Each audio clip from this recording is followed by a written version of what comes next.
Welcome to My Business Matters, the Michigan Chamber podcast. Welcome and thanks for listening. I'm Jim Holcomb, President and CEO of the Michigan Chamber of Commerce. And on today's podcast, we're going international.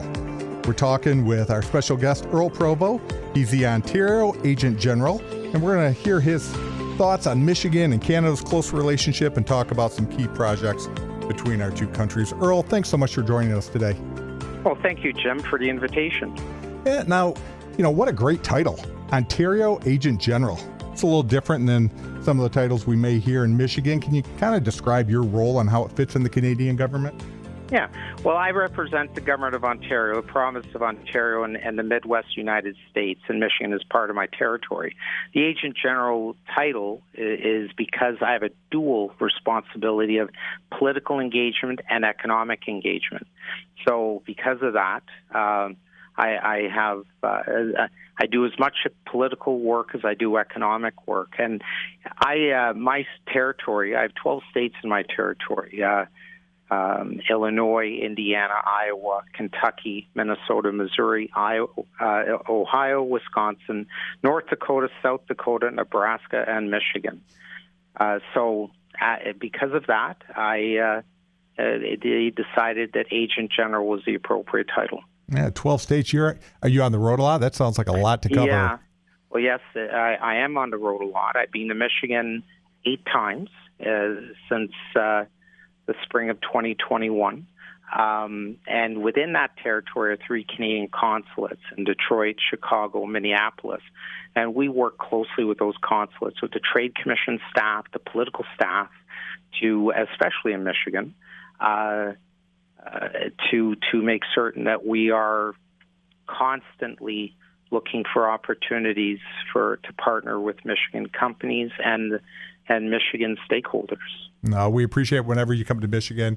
We appreciate the relationship, and you're doing a good job. Now, with that much territory to cover, how hard is it to kind of prioritize your time, and what kind of are the priorities you're looking at for 2023? Well, the Ontario government's number one international priority is the Ontario-Michigan relationship. It's $45 billion a year in two-way trade. $30 billion of it Ontario selling to Michigan, $15 billion Michigan obviously selling to Ontario, and the relationship is so important that I spend a lot of my time on that specific relationship. I have an office I have 3 additional staff, including myself. So we do our best to cover all 12 states, and we are on top of everything. But the Ontario-Michigan relationship gets the bulk of my time. And I know you cover economic and political issues, and as I look at Michigan and here and nationally in the U.S., the last few election cycles have been interesting to say the least. What's the political climate like in Canada currently? Well, there's as we emerge from the pandemic, there's a lot of political and economic stability. The COVID changed a lot in how Canadian politicians, certainly in Ontario, how they operate. And, there's just, in my view, an unprecedented level of cooperation between the Canadian government, the Ontario government, and various municipalities in the province of Ontario. And it's all about working together, being collaborative to move the economic agenda forward. I think if you can keep people collaborative and working for a common good, that's always going to get you the best outcome. And if you're able to do that there, unfortunately, on our side of the border, we aren't always as amenable to working together. But, groups like the Michigan Chamber and others working to show leadership, work with you and others just to really show what can be done when people cooperate, because we're all in this together and we need to be helpful to each other. Well, on that point, I'm speaking factually here.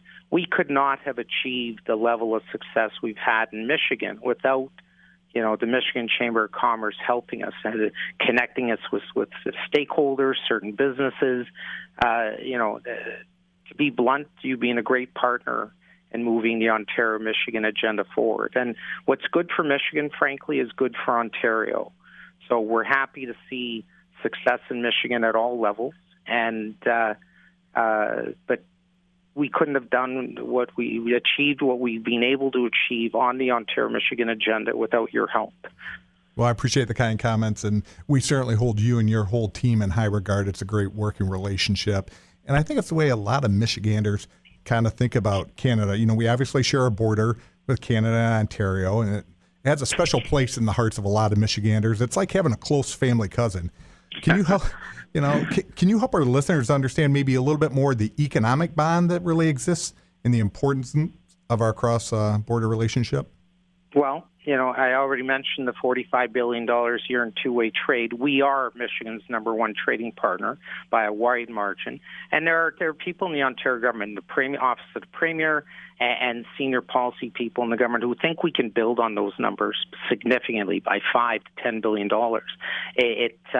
In terms of key Michigan companies operating in Ontario, it's Amway, it's Ford, it's General Motors, it's Kellogg's, it's Whirlpool. And then Ontario companies operating in Michigan, it's Cosma International, Linamar Sales Corporation, Magna International. A lot of people don't know that Magna International is a Canadian auto parts company. But, my job is to build on these relationships in terms of getting strategic partnerships, MOUs between Michigan schools and Ontario schools, get sister city agreements between Michigan cities and Ontario cities. The Premier Ford, who appointed me to this position in June 2019 and reappointed me in January 2022 for another 3-year term because he thought the Americans hadn't suffered enough, told me in far more colorful language than I'm going to share now, things get done when people know each other.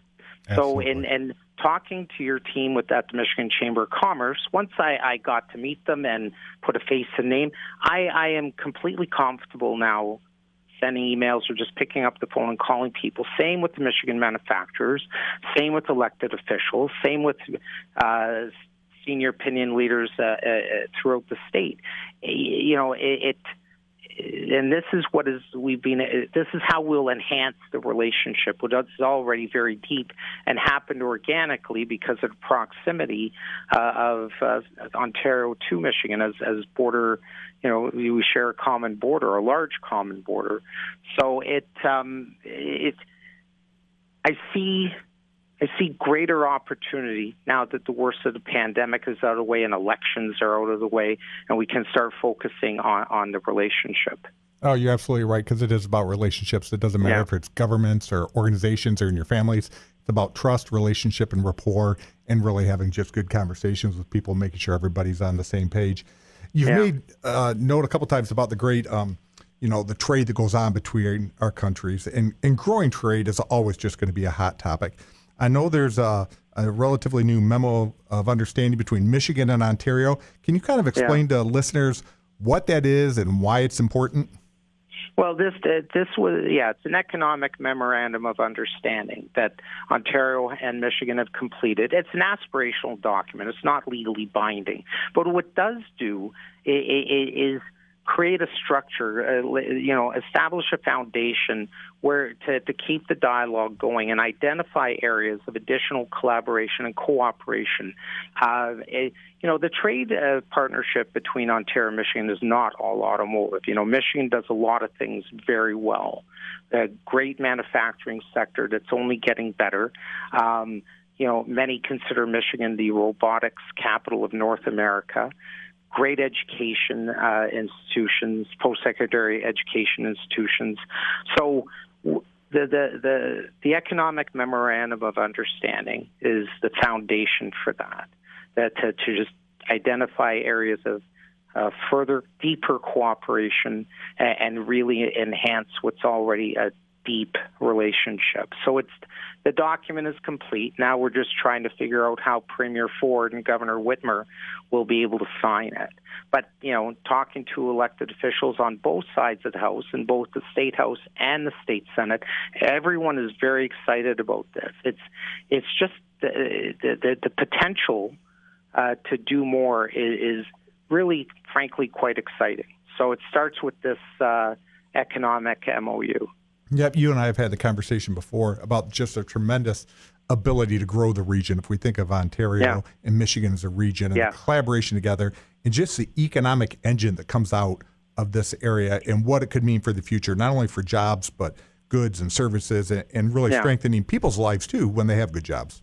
Yeah. Well, remember, 30,000 people across Michigan. Canadian-owned companies directly employ over 30,000 people across Michigan, with thousands more jobs created and sustained by cross-border economic activity.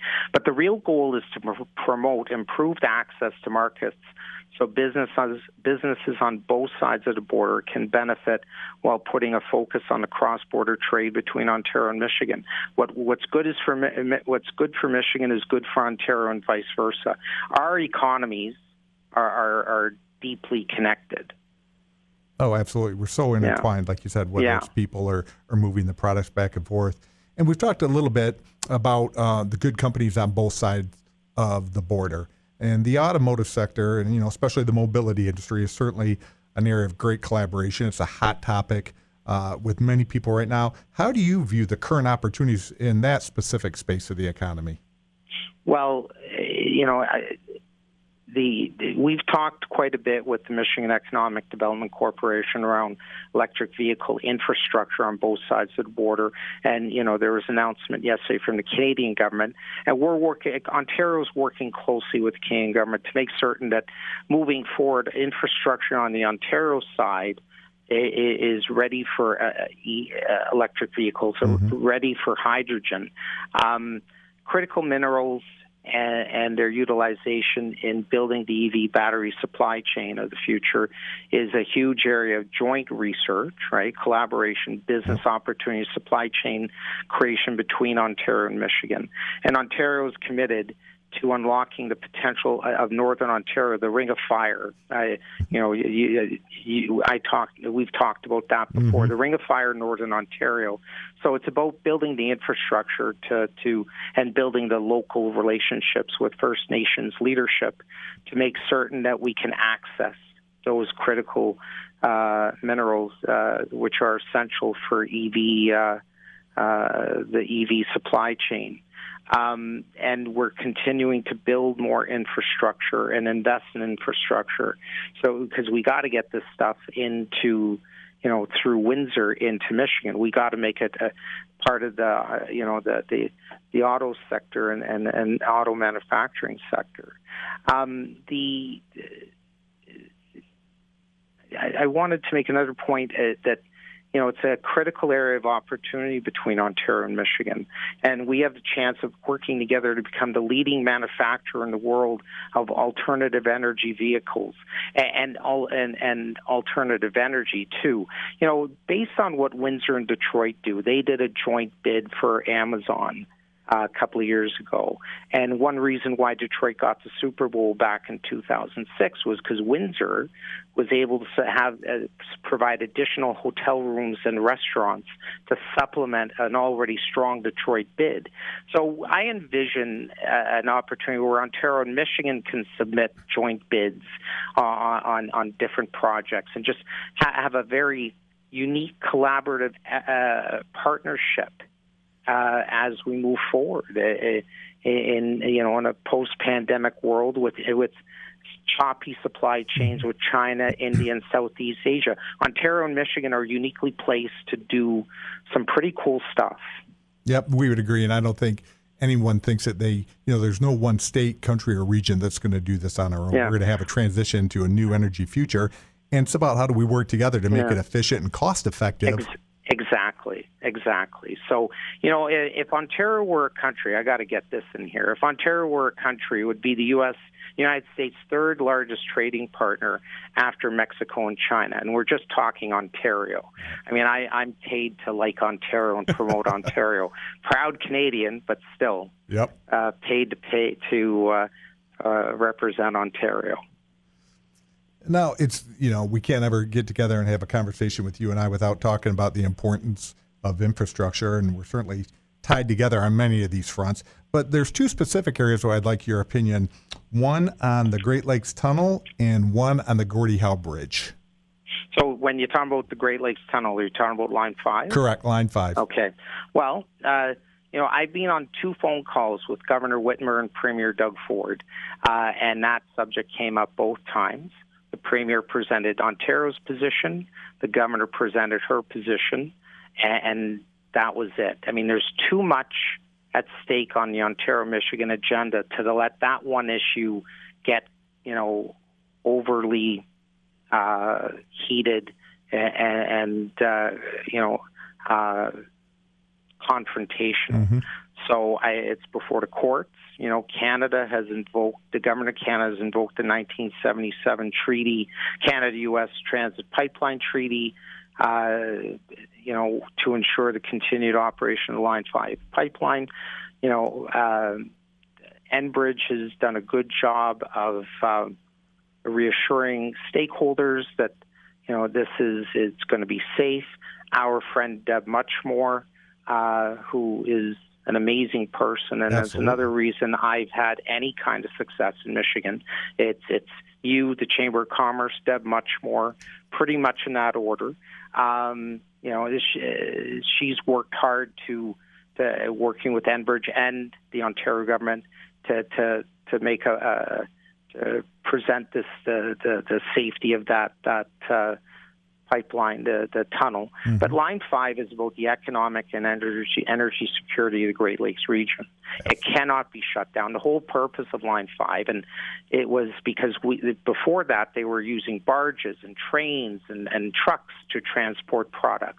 This is safer, it's more reliable, and yes, there have been, dents in the pipeline and issues on land, on the land part of it. But the section that's been in the Straits of Mackinac that section has never been breached. Dented a couple of times, yeah, but Enbridge has taken great steps to maintain the safety of the current section, and the tunnel will be built, mm-hmm. and but we cannot. Line 5 is too important to be shut down. We cannot. We've got to make certain that it remains in place, and we're committed to. Ontario's committed to its continued operation. Michigan Chamber completely agrees with you, and I enjoy the partnership on that. All of us in the region, we need safe, reliable, affordable energy. Enbridge does. They're a tremendous company, and they've done a great job. The maintenance of that pipeline, that track record is astounding. And now there's nobody who doesn't want to make sure we protect the Great Lakes. And I think the best thing we can do is you put it 100 feet below the water, encased in a cement tunnel. It just further enhances all of the structural integrity of that pipeline and making sure we don't have a problem. Yeah. I mean, the Premier Ford has talked about this in public as well, that Ontario support, has an unwavering support for the safe, reliable energy provided by Line 5. And, you're right. We want to protect the Great Lakes. Absolutely.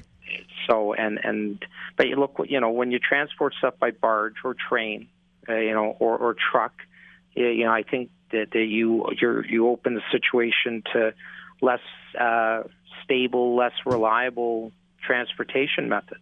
Yeah, I think every study I've seen says this is the most environmentally friendly and safest option out there. That's right. If you want the pipeline out of the water, let's do this and get it built. Lastly, what about any thoughts on the Gordie Howe Bridge?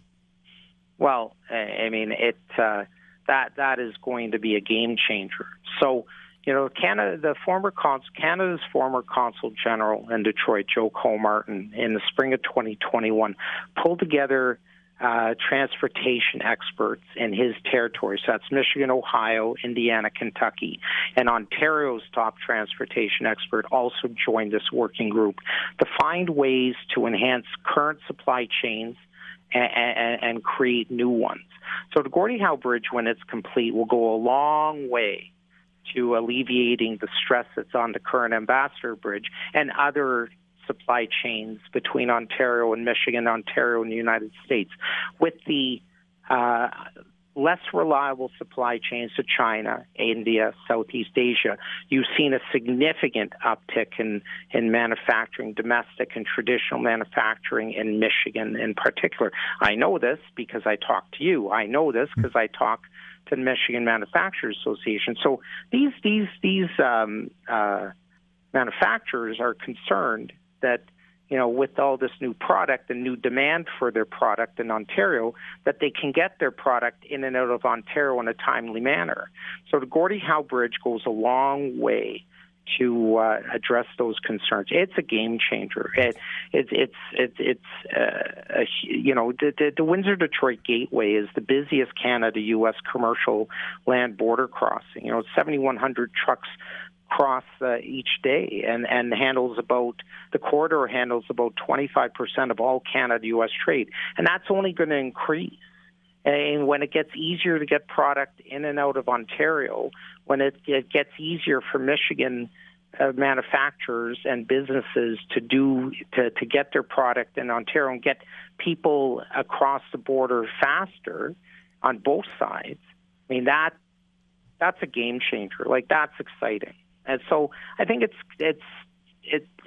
last I checked, it's supposed to open in early 2025, and it should be on time. When I was in Detroit for the auto show in September, I got to look at it close up.